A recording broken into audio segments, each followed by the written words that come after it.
నమస్తే STV news కి స్వాగతం.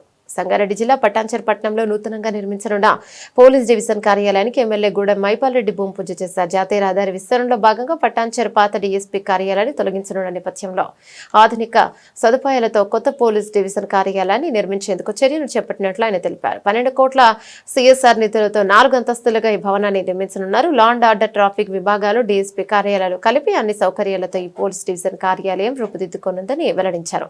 ప్రజలకు మెరుగైన పోలీస్ సేవలు అందించాలనే లక్ష్యంతో నిర్మాణం చేపడుతున్నట్లు చెప్పారు.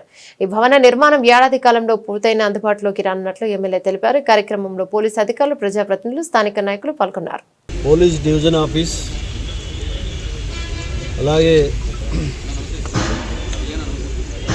రోడ్ వైండనింగ్లో డిస్టర్బ్ అవుతుంది కాబట్టి ఈ ఆవరణంలో బ్రహ్మాండంగా ప్రజలకు సర్వీస్ చేసే విధంగా, ల్యాండ్ ఆర్డరు ప్రజలకు ఉపయోగపడే విధంగా పోలీస్ స్టేషన్ నిర్మాణానికి ఈరోజు భూమి పూజ చేయడం జరిగింది. ఈ కార్యక్రమంలో స్థానిక కార్పొరేటర్ కుమార్ యాదవ్ గారు, పెద్దలు సపనాదేవ్ గారు, శంకర్ యాదవ్ గారు, ఎక్స్-ఎంపీపీలు, ఎక్స్-మండల్ ప్రెసిడెంట్లు, ఎక్స్-జెడ్పీటీసీలు, ఎక్స్-సర్పంచ్లు, స్థానిక నాయకులు అందరికీ పేరు పేరున ధన్యవాదాలు. ఇది 12 కోట్ల రూపాయలతోటి టోటల్ సిఎస్ఆర్ ఫండ్. ఇది బ్రహ్మాండంగా పోలీస్ స్టేషన్ అంటే ఒక ఫ్రెండ్లీ పోలీస్ స్టేషన్, ప్రజలకు ఉపయోగపడే రీతిగా పోలీసు వాళ్ళు సర్వీస్ చేయాలనే ఆలోచనతోటి ఎన్నో బాధలతోటి, ఎన్నో కేసులతోటి కొట్లాడుకొని కానీ ఇంకో రకరకాల ఇష్యూల మీద పోలీస్ స్టేషన్ వస్తూ ఉంటారు.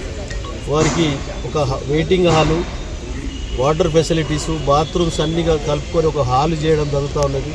డిఎస్పీ ఫ్లోర్ ఒకటి, ల్యాండ్ ఆర్డర్ సిఐ ఫ్లోర్ ఒకటి, ట్రాఫిక్ ఫ్లోర్ ఒకటి, ఒక మీటింగ్ హాల్ ఒకటి. ఇది బ్రహ్మాండంగా ఈ మోడల్ ప్రకారంగా ఈ ప్రాంతంలో ఈ పోలీస్ స్టేషన్ నిర్మాణం జరగడానికి ఈరోజు భూమి పూజ చేయడం జరిగింది. తప్పకుండా దీన్ని అందరి సహకారం తీసుకొని, నియోజకవర్గ స్థాయిలో అందరి సహకారాన్ని తీసుకొని దీన్ని తప్పకుండా ఒక 1 ఇయర్లోనే కంప్లీట్ చేయడానికి కంకణబద్దులై మేము ముందుకు పోతా ఉన్నాం. కాబట్టి ఈ కార్యక్రమంలో పాల్గొన్న ప్రతి ఒక్కరికి పేరున ధన్యవాదాలు. Thank you.